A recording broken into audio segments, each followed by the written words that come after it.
केंद्र की मोदी सरकार का ये आखिरी बजट है और इस बजट से आम लोगों को क्या राहत मिलती है, हम सीधे बातचीत करने के लिए आए हैं। एक कपड़ा व्यापारी है अनिल चौहान जी, इनसे बात करेंगे। सर, मोदी सरकार का ये आखिरी बजट है, इसको क्या मानते हैं आप, किस तरह होना चाहिए?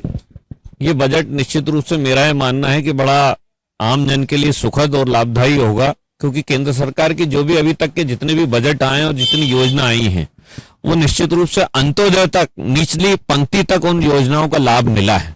जैसे प्रधानमंत्री आयुष्मान योजना है या गरीब कल्याण योजना है, इनसे जो एक मध्यम वर्ग और निचले वर्ग को खासी राहत दी गई है। और मेरा यह मानना है कि ये जो बजट आने वाला होगा, निश्चित रूप से भारत के विकास के लिए और हम पिछड़े वर्ग, मध्यम वर्ग और निचले वर्ग के लिए क्रांतिकारी बजट होने की मेरे को आशा है, और मेरे ख्याल से ये आशा सुखद होगी। हमारे साथ युवा भी मौजूद, हम बात करेंगे। मोदी सरकार का यह आखिरी बजट आने वाला है, क्या उम्मीद लगती है युवाओं को इस बार? युवा का जो सोच है वो स्वास्थ्य, शिक्षा और रोजगार, ये तीनों चीजों पे मोदी सरकार को एक विशेष बजट में राहत देनी चाहिए।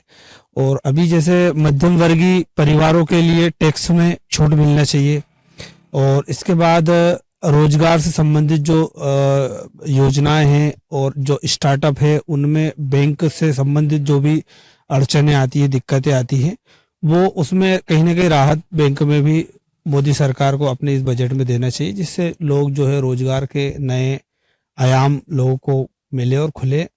यही बस युवाओं को ज्यादातर सोच के रखना चाहिए, क्योंकि भारत के अंदर अभी युवाओं की संख्या ज्यादा है, तो उस हिसाब से बजट आना चाहिए।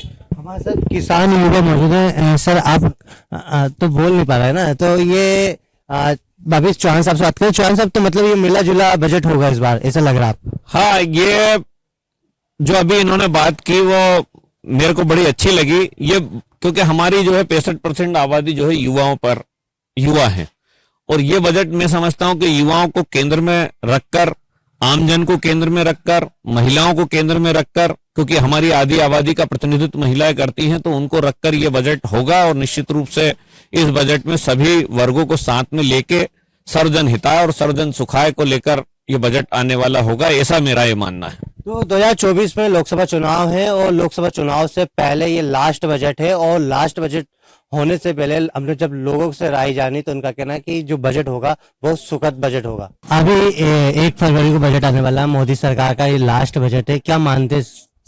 मैं मानता हूं कि कार्यकाल मोदी सरकार का वैसे तो ठीक रहा, लेकिन फिर भी मिडिल क्लास जो फैमिली, मध्यम वर्ग का जो है, उसको अगर इस बजट में राहत मिल जाए, और सबसे बड़ी राहत अगर उसके लिए हो सकती है तो शायद उसका स्वास्थ्य फ्री कर दें। सरकार सभी का स्वास्थ्य अगर फ्री कर देती है, तो मैं समझता हूँ इस बजट को काफी बेहतर हो सकता है। तो मध्यम वर्ग परिवार का ध्यान अभी तक रखा ही नहीं गया किसी भी सरकार द्वारा। तो मैं चाहता हूं कि मोदी सरकार इस बजट में कुछ ऐसे प्रावधान करे जिससे मध्यम वर्ग को लाभ मिले और उनका ज्यादा से ज्यादा वो उपयोग, और शायद सभी को स्वास्थ्य का लाभ मिल पाए, ऐसा कुछ प्रावधान करना चाहिए। कुछ आय की स्लैब भी बढ़ाना चाहिए, टैक्सेशन में भी कुछ छूटें देना चाहिए, क्योंकि वैसे भी 2 साल कोविड के रहे हैं, लोगों की परेशानियां हैं, अभी भी बहुत सारी परेशानियां, कुछ महंगाई है, कुछ बहुत सारी चीजें रही, लेकिन फिर भी मध्यम वर्ग के लिए अगर वो कुछ कर सकते हैं तो करना चाहिए। आपका कहना है कि स्वास्थ्य फ्री होना चाहिए? स्वास्थ्य, हाँ, सभी के लिए, सभी के पूरे देश में ही स्वास्थ्य फ्री होना चाहिए, सभी का कवर, हेल्थ इंश्योरेंस कवर होना चाहिए, वो सरकार को ही करके देना चाहिए। ये सब चीजें होना चाहिए, मेरी एक विशेष मांग ये रहती है। हमारे साथ महिलाओं भी मौजूद, हम बात करेंगे। अभी केंद्र सरकार का बजट आने वाला है 1 फरवरी के दिन। आंटी, क्या मानती है इस बजट को आप? बजट का ऐसा है कि मोदी जी जो कर रहे हैं बहुत अच्छा कर रहे हैं, और उसमें भी हमारी मानसिकता है महिलाओं के कि हमारे लिए अच्छा सोचे वो। और अभी भी जो लाडली बहनों के लिए सोचा था, वो भी, उसको भी आगे बढ़ावा दे। और अभी कल पेपर में था कि लखपति बनाएंगे बहनों को, तो वो भी अच्छी बात है कि उसके लिए भी हमारे लिए करें। इसी कड़ी को आगे बढ़ाते रहें तो हमें भी अच्छा लगे, उन्हें भी अच्छा लगे। तो बजट से मतलब उम्मीद है आपको? हाँ, बजट से ऐसा कि हमारा घर का बजट भी नहीं बिगड़े, और हमारी आगे के लिए भी, हमारा भविष्य के लिए भी बहुत सोचे मोदी जी। तो मोदी जी भी सबके लिए सोचते हैं, हमारे को भी मोदी जी के लिए सोचना है। बाकी सब बढ़िया है, ऐसा कुछ नहीं है। और लाडली बहनों से तो हर घर में महिला खुश है, ऐसा नहीं है। घर घर में अभी उन्होंने बाकी की बात भी बताई थी कि जो महिलाओं को दिक्कत जाती है शौचालय के लिए, ये भी आगे बढ़ाएंगे काम। तो मोदी सरकार का तो काम है, बहुत अच्छी बात है, बहुत अच्छा निर्णय है, और बाकी सब बढ़िया।